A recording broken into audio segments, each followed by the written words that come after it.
Welcome to the news radar और English news network the news radar में आप सभी का स्वागत है। आज हम एक बहुत महत्वपूर्ण मुद्दे पे चर्चा करने जा रहे हैं। इसके लिए हमारे साथ विजेंद्र मेहरा जी हैं, एसएफआई के पूर्व राज्य अध्यक्ष रह चुके हैं और पूर्व में छात्र संघ के अध्यक्ष भी रह चुके हैं।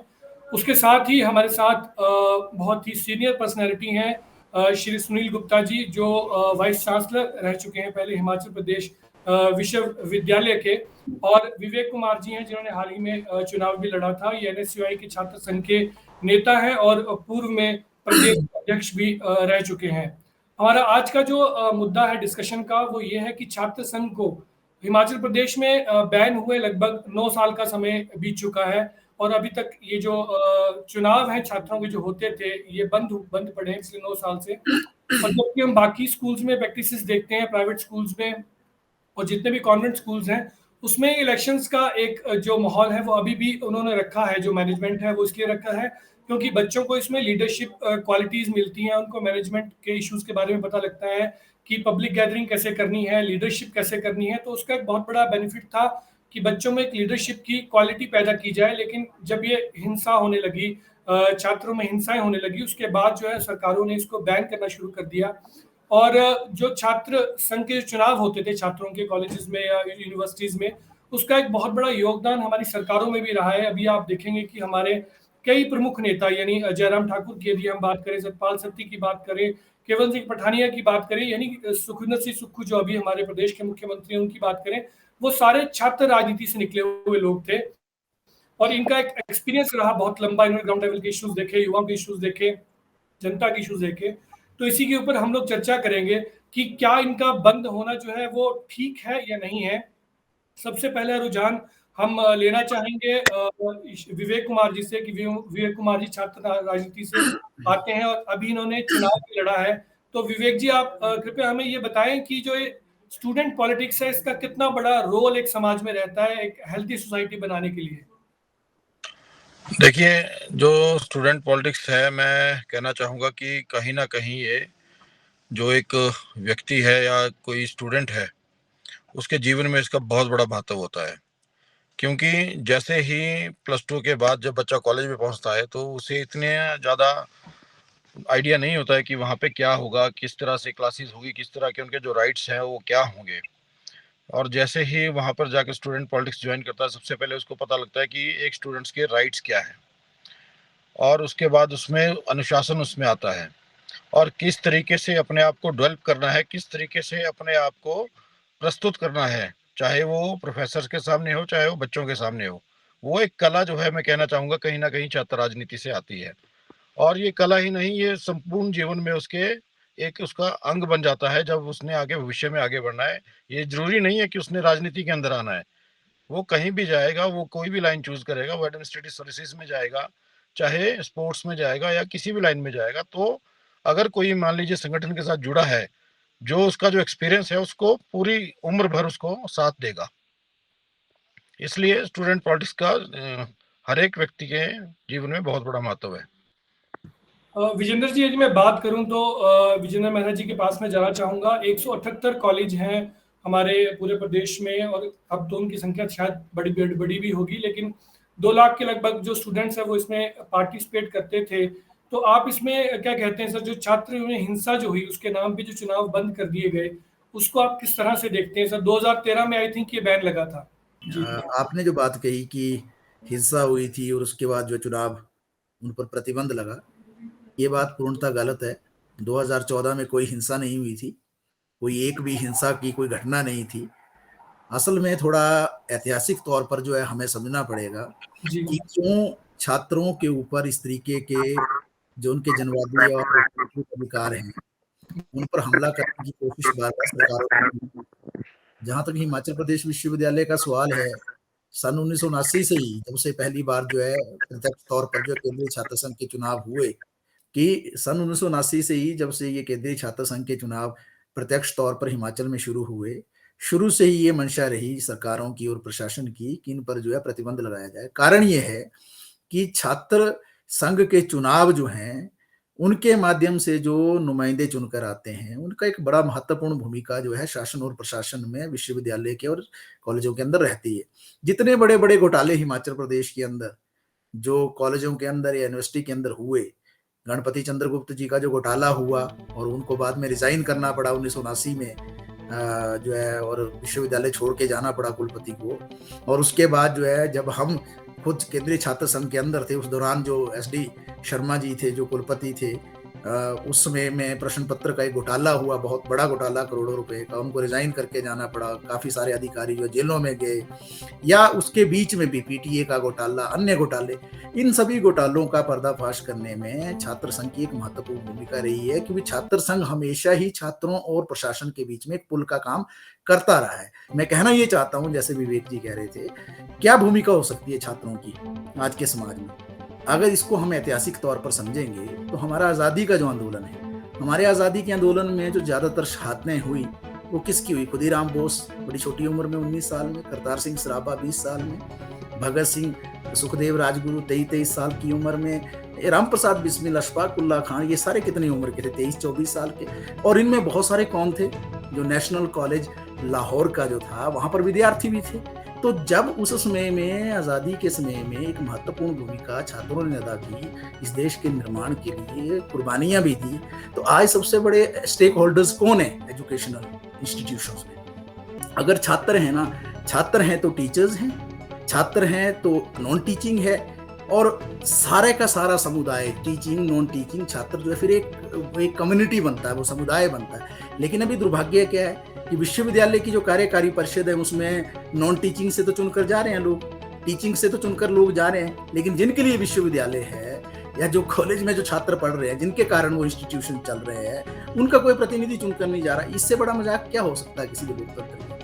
ये बड़ी विडंबना है कि जिसका जो सबसे ज्यादा से है, जिसका सबसे ज्यादा स्टेक है, वही आज जो है इस लोकतांत्रिक प्रक्रिया से बाहर है। और आज जो हम देख रहे हैं कि इसमें जो सरकारों की भूमिका हो सकती है, तर्क जो मर्जी दिए जाए, कि हिंसा होती है, तो हिंसा तो लोकसभा के चुनाव में भी होती है, सब देख रहे हैं, विधानसभा में भी होती है। तो क्या हिंसा के आधार पर जो चुनाव बंद हो जाएंगे क्या? हालांकि कोई हिंसा हुई नहीं थी 2014 में जब जो चुनाव बंद हुए, तो इसलिए ये बेतुके तर्क हैं। इस कारण सिर्फ ये है छात्र संघ चुनाव को रोकने का कि किसी भी तरीके से छात्रों को सक्रिय भूमिका में आगे ना आने दिया जाए, केवल उनको इस्तेमाल किया जाए। आज जो जितनी राजनीतिक पार्टियां हैं हमारे देश के अंदर, आप देखिए चुनाव जब आते हैं तो सबसे ज्यादा आगे रैलीज में कौन चलते हैं? रैलियों में चलने वाले लोग कौन है? छात्र हैं, युवा हैं, सबसे आगे नारे लगाने वाले वो हैं, उनके झंडा बरदार वो हैं। तो उसके लिए वो चलें, +2 के बाद कोई दिक्कत नहीं है, तब उनको ये नहीं आता याद कि ये राजनीति है। लेकिन जब वो अपने नुमाइंदे चुनने की बात करेंगे, जिनके जरिए उनको अपनी समस्या उठानी है और प्रशासन के समक्ष ले जानी है, सरकार के समक्ष ले जानी है, तब ये कहा जाता है कि छात्रों को राजनीति से दूर रहना चाहिए, शिक्षा गैर राजनीतिक होनी चाहिए। ये पाखंडपूर्ण है अपने आप में, ये दिवालिया है अपने आप में बात, क्योंकि ये कुछ नहीं है, ये सिर्फ आई वॉश है, ये सिर्फ जो है अपनी सत्ता को चलाने का तरीका है सत्ताधारियों का, और छात्रों को जो है उनके अधिकारों से वंचित करने का तरीका है। तो ये अपने आप में जो है बड़ा पाखंडपूर्ण है, विडंबनापूर्ण है और हास्यास्पद है और दिवालियापूर्ण है। तो ये जो आपने बात कही कि हिंसा का मुझे नहीं लगता इसमें कोई भूमिका सिर्फ ये है कि किस तरीके से छात्रों को सक्रिय भूमिका से रोकना है ताकि सत्ताधीश अपनी सत्ता को चला पाए। तो हम भी बहुत टाइम से ये इशू देख रहे हैं कि स्टूडेंट पॉलिटिक्स पे बैन है, और बैन इसी नाम पे है कि हिंसा के नाम पे बैन है, और 2013 में ये आई थिंक बैन जो है वो लगाया गया था, अभी तक बैन है। तो इसमें सर मैं गुप्ता जी का एक व्यू पॉइंट लेना चाहूँगा, बिकॉज सबसे सीनियर पर्सनैलिटी हमारे बीच में है, कि सुनील गुप्ता जी, विवेक कुमार जी ने बहुत अच्छा उन्होंने तर्क रखा कि स्टूडेंट्स को एक कला समझ आती थी, personality development, how to present himself before various dignitaries, how to communicate with the people. और विजेंद्र मेहरा जी ने भी बहुत अच्छी बात कही कि एक विजिलेंट रहते थे स्टूडेंट्स, और स्टूडेंट्स का प्रयोग तो आज भी राजनीति में होता है नारे लगाने के लिए। तो इसका सर वे आउट क्या है कि जिस नाम पे सरकारों ने बैन लगाया कि हिंसा हुई, तो हिंसा ना भी हो, और ये जो एक अपने लीडर चुनने का जो एक इलेक्शन का जो प्रैक्टिस है जो स्टूडेंट्स में, यूथ्स में, ये बनी रहे, इसका मिडल वे सर क्या हो सकता है? कि जो इलेक्शन बैन हुआ, क्योंकि ये 14 में तो दोबारा हुआ, उससे पहले भी ये बैन रहा इलेक्शन, उस टाइम 1-2 छुटपुट हिंसाएं हुई, परंतु जब ये 14 में बैन किया गया उस वक्त इस प्रकार का कोई हिंसा का वातावरण नहीं था। 2008 से, अगर विजेंद्र जी को और इनको पता होगा, 2008 से 11 तक मैं वाइस चांसलर रहा।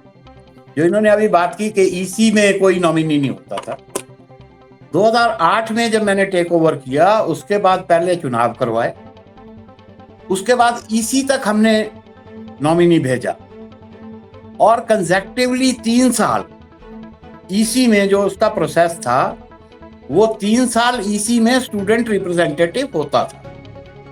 उसका कारण ये था क्योंकि मैं भी स्टूडेंट पॉलिटिक्स में रहा, टीचर पॉलिटिक्स में भी रहा, क्योंकि हमें भी ये लगता था कि टीचर्स में से लेक्चरर लेवल का आदमी जो है वो इलेक्शन होकर चला जाता है, नॉन टीचिंग का इलेक्शन होकर वो ईसी में पहुंच जाता है, पर स्टूडेंट की रिप्रेजेंटेशन 1976 से मैं विश्वविद्यालय में था, उससे पहले सिर्फ एक दफा हुई थी जो ईसी का चुनाव हुआ था। उसके बाद ईसी का चुनाव किसी ने भी नहीं करवाया। इवन जो स्टूडेंट इलेक्शन भी जब होता था उसके बाद भी लोग ईसी का चुनाव नहीं करवाते। परंतु जब वो चीजें और लिंगदो कमेटी की जो रिपोर्ट आई उसमें जो टाइम शेड्यूल दिया गया चुनाव का, उसके तहत हमने देखा कि वो घटनाएं बंद हो गई, क्योंकि जैसे ही एडमिशंस हो जाती थी उसके बाद 6 हफ्ते के अंदर आपको चुनाव संपन्न करना होता था। और 2008 से 11 तक हमने 3 साल चुनाव भी करवाए स्टूडेंट्स के विश्वविद्यालय और कॉलेजेस में,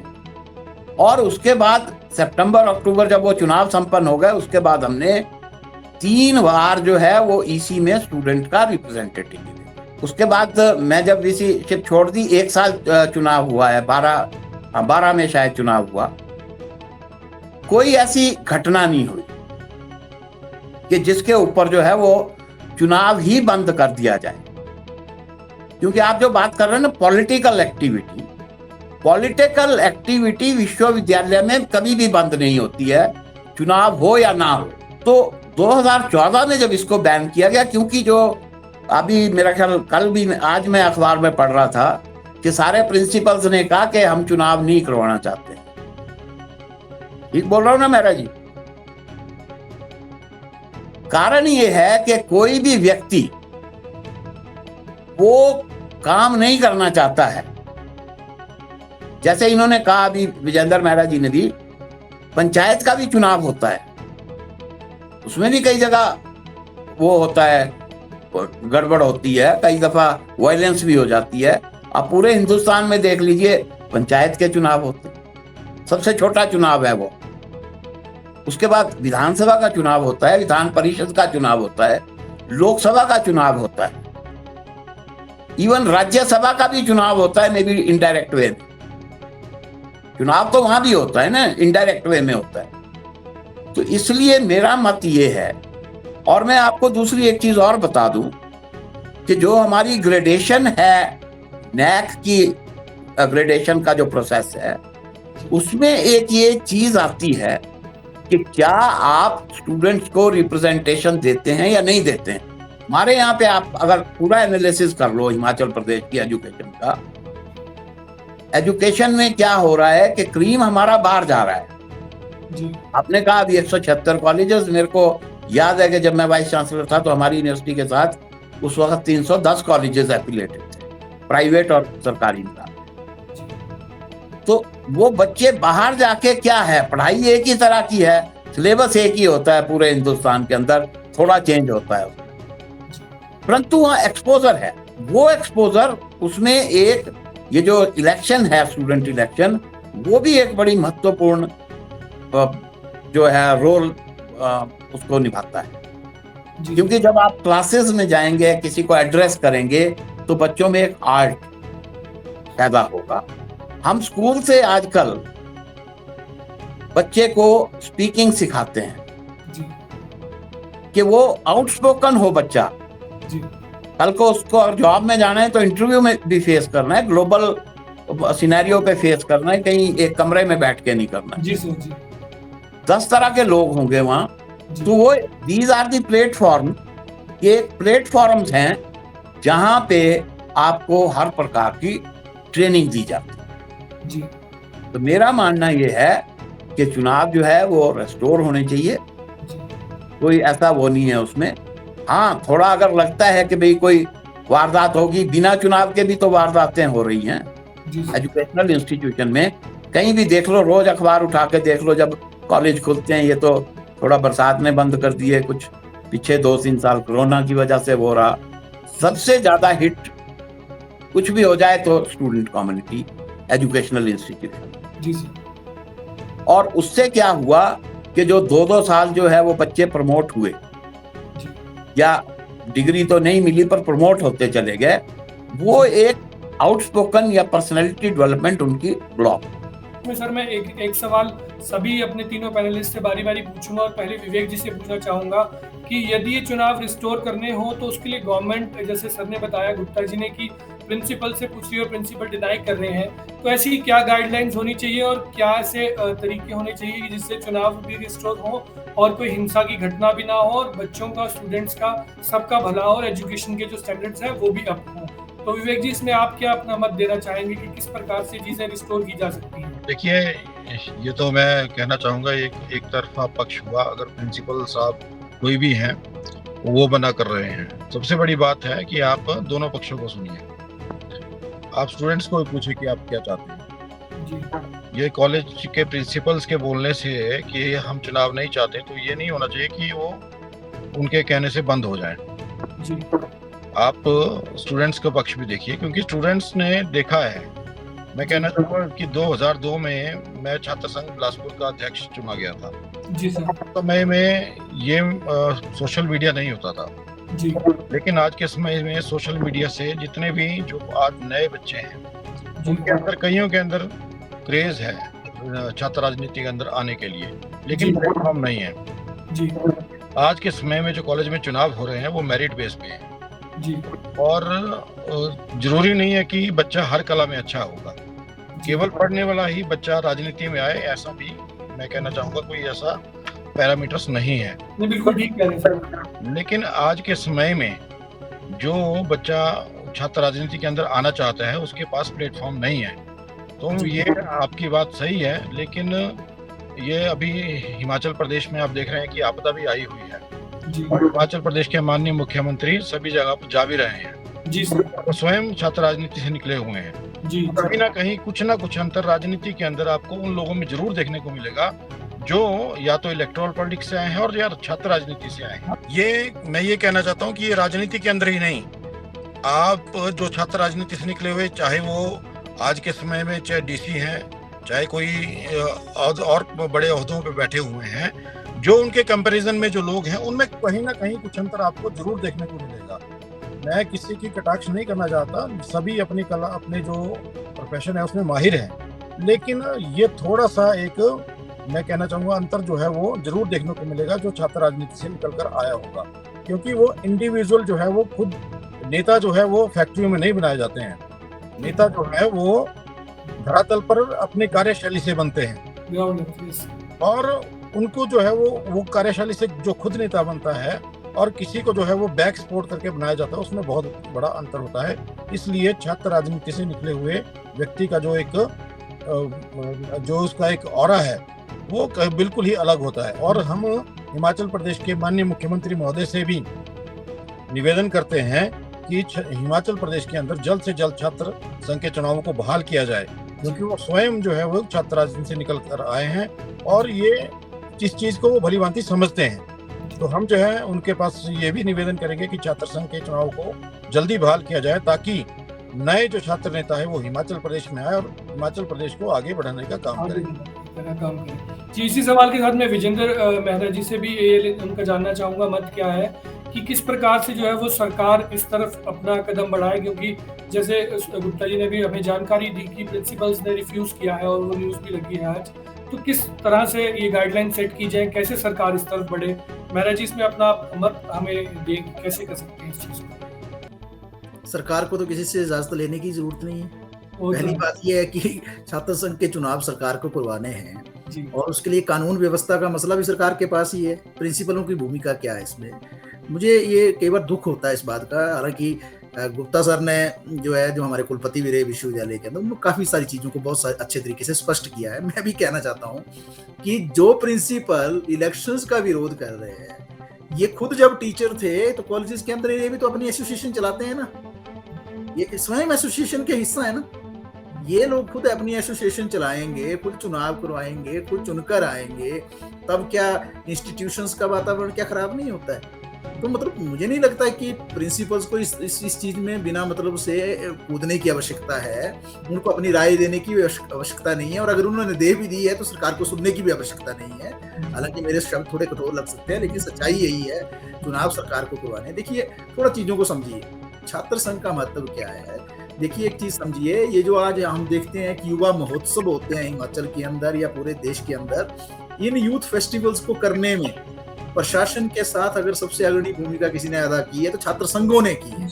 इसको प्रमोट करना, इसको ऑर्गेनाइज करना, इसके जरिए एक्सपोजर देना लोगों को, इसके जरिए, क्योंकि एक्सपोजर सिर्फ चुनाव के माध्यम से नहीं होता है कि चुनाव हुए उस दौरान तो हर व्यक्ति इन्वॉल्व होता ही है, चाहे वोट देने के लिए इन्वॉल्व हो छात्र, लेकिन चुन के आने के बाद जो लोग चुन के आते हैं, तरह तरह की एक्स्ट्रा करिकुलर एक्टिविटीज को जो अमली जामा वो पहनाते हैं, चाहे डिबेट्स हैं, चाहे डेक्लामेशंस हैं, चाहे स्पोर्ट्स एक्टिविटीज हैं, चाहे कल्चरल फंक्शंस हैं, चाहे यूथ फेस्टिवल्स हैं, इनको प्रमोट कौन करता है असल में? ये छात्र संघ करते हैं बड़े पैमाने पर।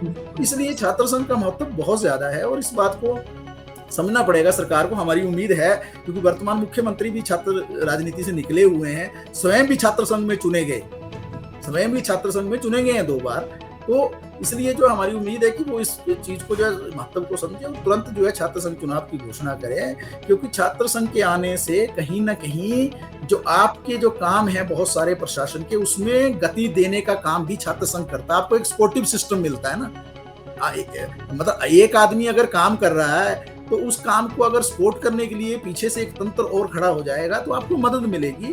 तो छात्र संघ जो है एक पूरा एक ब्रिज का, एक पुल का काम करता है सरकार प्रशासन छात्रों के बीच में।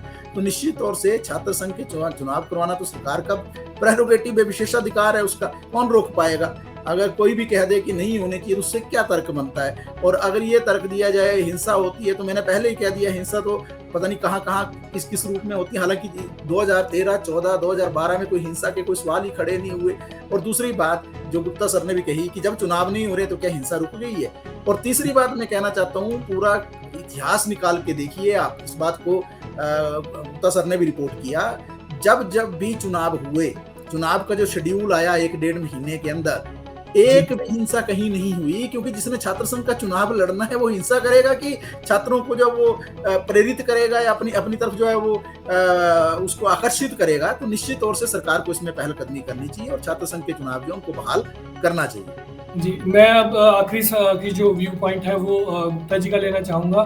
तो इस डिबेट में मैं गुप्ता जी ये चीज़ कहना चाहूँगा कि यहाँ पे हमारे सेंट्रल यूनिवर्सिटी है हिमाचल में, और यहाँ पे खैर इलेक्शंस तो बैन है, लेकिन यहाँ पे विडंबना देखने को ये मिलती है कि एबीवीपी का तो विंग है यहाँ पे, लेकिन एनएसयूआई का यहाँ पे विंग ही नहीं है अभी तक। और ये एक बड़ा पार्शियलिटी वाला माहौल दिखता है। एज ए जर्नलिस्ट मैं इसको कई बार रेज भी करता हूँ इशू को। तो आप इसमें सर अपना व्यू पॉइंट। मेरा जो मत है इसमें, अगर सरकार ने इस बात पे बंद किया चुनाव कि हिंसा होती है, जी सर, सरकारों के पास अपना तंत्र होता है पूरा का पूरा, जी सर, वो सारा फीडबैक देते हैं कि क्या है क्या नहीं है, जी सर, उनसे वो कंफर्म कर सकते हैं जी सर, कि क्या हिंसा जो है वो चुनाव बंद करने से रुक गई एजुकेशनल इंस्टीट्यूशन, या जब चुनाव होते थे तो क्या इतनी हिंसा होती थी एजुकेशनल इंस्टीट्यूशन। क्योंकि जब एक दफा रिप्रेजेंटेटिव इलेक्ट हो जाता है तो उसका एक कॉन्स्टिट्यूशनल राइट भी हो जाता है। जी सर, बाकी लोग अपना काम करते रहते हैं जो भी करना है किसी ने, जी सर, पर मेन स्ट्रीम में वो एक इलेक्टेड रिप्रेजेंटेटिव हो जाता है। जी सर, दूसरा, सरकार का इन्होंने जो कहा, विवेक जी ने भी कहा, मेहरा जी ने भी कहा कि ये जब बंद होते हैं चुनाव तब भी सरकार ही फैसला लेती है, जी सर, और जब इसको पहले भी बंद करके दोबारा चलाया गया था तब भी सरकार ने ही फैसला किया था। तो सरकार जो है, क्योंकि हमारे वर्तमान जो मुख्यमंत्री हैं वो भी चुनावों में रहे, स्टूडेंट पॉलिटिक्स उन्होंने की है, तो उन्हें पूरा ज्ञान है इस चीज का। क्योंकि जो व्यक्ति स्टूडेंट पॉलिटिक्स में रहा और फिर वो कुर्सी पे आया है पॉलिटिक्स में, उसको पूरा ज्ञान है कि क्या होता है क्या नहीं होता है। अभी तो क्योंकि थोड़ा वो चल रहा है हिमाचल में, वो जब ये थोड़ी शांति हो जाए, थोड़ा वो हो जाए, तो वो एक जो है अपना ज्यादा है तो पैनल गठित करें इसमें, वो उनसे वो कर लें विचार विमर्श, और जो ये मैं देख रहा हूँ ना कि ये जो विवेक जी ने भी कहा प्रिंसिपल, वहां पे इस चीज को डिस्कस करने का कोई औचित्य नहीं है। अगर सरकार डिसाइड करेगी कि चुनाव बंद हैं और प्रिंसिपल बोल रहे कि नहीं जी हमने करने हैं, तो नहीं हो। आपने लीडर्स, जैसे विवेक जी ने भी कहा कि लीडर्स वहीं से निकल के आते हैं जी। बहुत कम अब रह गया कि जी वो लीडर जो है वही होगा, जो एक सिल्वर स्पून वाली बात होती थी ना पहले, ये अब वो नहीं रह गया। अब कोई भी लीडर जहाँ से ग्रूम होता है वो अपने उनसे इंस्टीट्यूशन से वहां से निकल के आगे, जिसने पॉलिटिक्स में जाना है वो पॉलिटिक्स में चला जाता है, जिसने नहीं जाना है वो दूसरी दिशाओं में चले जाते हैं, पर उनमें लीडरशिप क्वालिटी रहती है जी सर। हर जगह। इसलिए मेरा मानना तो ये है कि सरकार को इस विषय में, जब ये थोड़ी शांति हो जाए हिमाचल की जो आजकल वो है, उसके बाद जो है वो इस पर विचार करें और चुनावों की बहाली जरूर। जी, हमारा भी सर यही एक धर्म है कि हम ऐसे इम्पोर्टेंट इश्यूज को जो ओवरऑल समाज की डेवलपमेंट में भागीदार रहते हैं, ऐसे इश्यूज को उठाते रहें। और आप जैसे बुद्धिजीवी लोग, सुनील गुप्ता जी, विवेक कुमार जी, विजेंद्र मेहरा जी, आप सबसे इस चर्चा में जो आपने भाग लिया और आपके साथ में इस चर्चा में भागीदारी लेकर हम भी अपने आप को गौरवान्वित महसूस करते हैं और आशा करते हैं कि गवर्नमेंट ऐसा स्टेप ले जिससे social awareness, overall social awareness, social development जो है वो समाज में फैले। इसी आशा के साथ सर इस डिबेट को यहीं पे विराम देते हैं। हमसे जुड़ने के लिए आप सभी का बहुत बहुत धन्यवाद sir. Make sure to drop a like and comment, and don't forget to subscribe to the News Radar.